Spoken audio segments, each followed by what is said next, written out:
সাবেক প্রধানমন্ত্রী এবং বিএনপির চেয়ারপারসন বেগম খালেদা জিয়ার রাজনৈতিক সচিব হারিস চৌধুরী মৃত্যুবরণ করেন 2021 সালের 3 সেপ্টেম্বর। তৎকালীন সরকারের রোষানল এবং বিভিন্ন নির্যাতন থেকে বাঁচতে তাকে সাভারে একটি মাদ্রাসায় অধ্যাপক মাহমুদুর রহমান নামে দাফন করা হয়। বীর মুক্তিযোদ্ধা মরহুম আলহাজ আবুল হারিস সাহেবের রাষ্ট্রীয় মর্যাদায় সশস্ত্র সালাম দিবে। সশস্ত্র সালাম।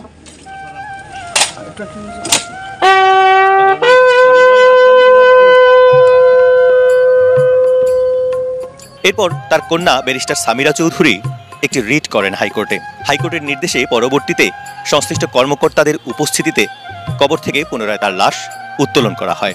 এরপর সেই লাশ থেকে দেহাবশেষ নিয়ে ডিএনএ পরীক্ষা করা হয়। সিআইডি ডিএনএ টেস্ট করার পর নিশ্চিত হয় এটি হারিস চৌধুরীর মরদেহ। শেষ ইচ্ছা যে তিনি তার প্রাণপ্রিয় সিলেটে ফেরত আসবেন, তার মাতৃভূমি কানাইঘাটে তার দাফন হবে, সেটা পূরণ করার সন্তান হিসেবে যতটুকু করা উচিত সেটা করেছি, সেটা পূরণ করার জন্য চেষ্টা করেছি। এবং আমি তার দ্বার প্রান্তে, তার আরও অনেক ইচ্ছা ছিল।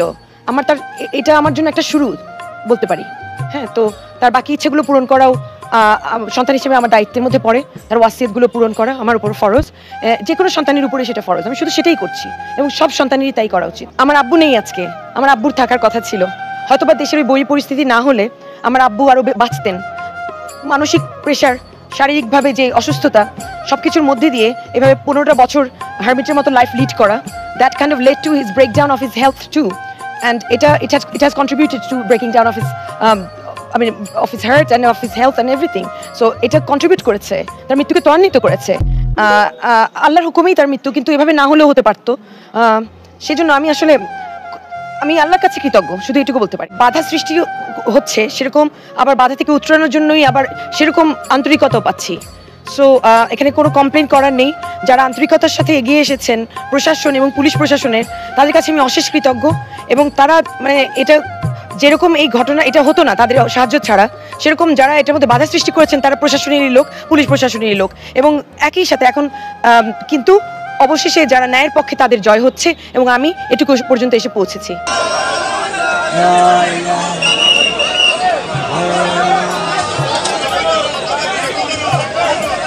এরপর সেই দেহাবশেষ সিলেটে এসে দাফনের ব্যবস্থা করা হয়। আজ সকাল 9টার দিকে তার মরদেহ একটি অ্যাম্বুলেন্সে করে সিলেটে নিয়ে আসা হয়। প্রথমে সেই মরদেহ রাখা হয় সিলেট সার্কিট হাউসে। এ সময় তার কন্যা এবং তার স্বজনরা উপস্থিত ছিলেন। এরপর দুপুর 2টার দিকে সিলেটের ঐতিহাসিক শাহী ঈদগাহে নিয়ে যাওয়া হয় তার মরদেহ। সেখানে তার দীর্ঘদিনের রাজনৈতিক সহকর্মীরা উপস্থিত ছিলেন। তারা তার জন্য দোয়া করেন এবং অনেকটা স্মৃতিচারণ করেন। শাহী ঈদগাহ ময়দান থেকে কানাইঘাটের উদ্দেশ্যে রওনা হয় তার মরদেহবাহী অ্যাম্বুলেন্স। সাথে যান তার স্বজনরা এবং রাজনৈতিক সহকর্মীরা।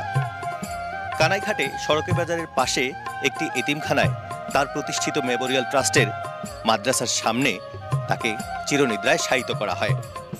এর আগে তাকে রাষ্ট্রীয় সম্মাননা দেয়া হয়।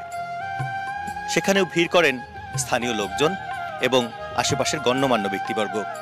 সকলে হারিস চৌধুরীর রেখে যাওয়া কাজগুলো সম্পন্ন করার প্রত্যয় ব্যক্ত করেন।